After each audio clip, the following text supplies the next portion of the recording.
আগামী 12 ফেব্রুয়ারি অনুষ্ঠিতব্য গণভোট ও ত্রয়োদশ জাতীয় সংসদ নির্বাচনকে সামনে রেখে আসনভিত্তিক ভোটার সংখ্যার তথ্য প্রকাশ করেছে নির্বাচন কমিশন।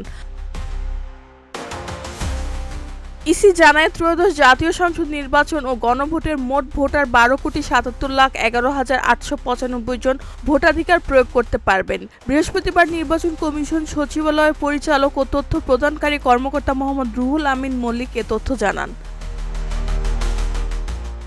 ইসির তথ্য অনুযায়ী পুরুষ ভোটার রয়েছে 6,48,25,151 জন এবং নারী ভোটার রয়েছে 6,28,85,524 জন।